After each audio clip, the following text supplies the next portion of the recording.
রোধিনী ভাইরা শুধু এখানে শেষ নয়, আল্লাহ রাসূল করিম সাল্লাল্লাহু আলাইহি সাল্লামের কাছে আবার চলে আসলেন একজন সাহাবা। বললেন, ইয়া রাসূলুল্লাহ, ইয়া হাবিবাল্লাহ, আপনি আমাকে কয়েকটি বকরি ছাগল দিয়ে দিন। বিশ্ব নবী সাল্লাল্লাহু আলাইহি সাল্লাম তাকে কয়েকটি বকরি ছাগল দিলেন।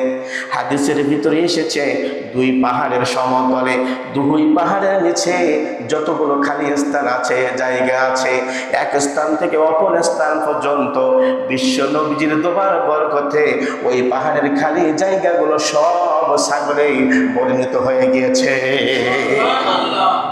ছাগল আর ছাগল, তিনি ইসলাম ধর্ম গ্রহণ করেন না। তার কওমের কাছে চলে গেলেন।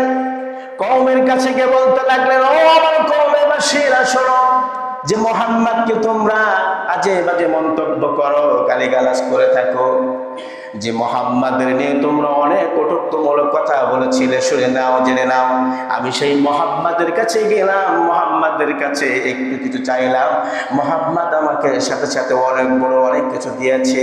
দেখো যে মুহাম্মদ আমাকে একটি বকরি ছাগল দিল, একটা বকরি থেকে অসংখ্য বকরি পাল আজকে আমার বেঁধে গিয়েছে, হয়ে গিয়েছে।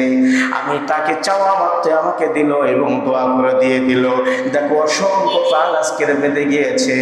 আজ সেই মুহাম্মদকে নিয়ে তোমরা বাজে মন্তব্য করো।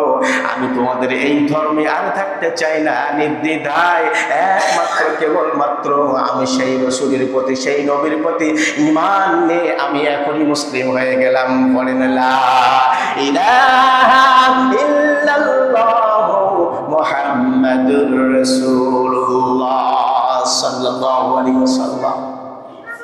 চাইলেই ফেরাতেন না, সাথে সাথে তিনি দিয়ে দিতেন। অসংখ্য নজরানা পেশ আছে। রদিনে ভাইয়েরা, শুধু এখানে শেষ নয়, আজকের খুতবার ভেতরে এসেছে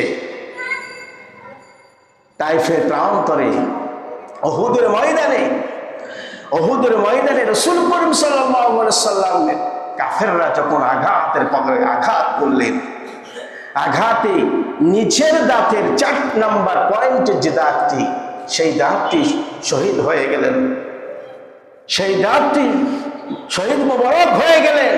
এত কষ্ট, একটা কাঁচা দাঁত আপনার গাল থেকে, মুখ থেকে যদি ঝরে যায়, কম ব্যথা হয় নাকি? কত কষ্ট হয়। মুখটা মলিন হয়ে গেল, লাল বন্ধ হয়ে গেল। কাফেররা যুদ্ধ করছেন, আল্লাহ রসুলকে বলছেন, ইয়া রাসূলুল্লাহ, ইয়া হাবিবাল্লাহ, আপনি শুধু বলেন, আমরা যুদ্ধ করি এবং আপনি তাদের জন্য বদদোয়া করেন, লানত বর্ষিত করেন, তাদের জন্য বদদোয়া করেন।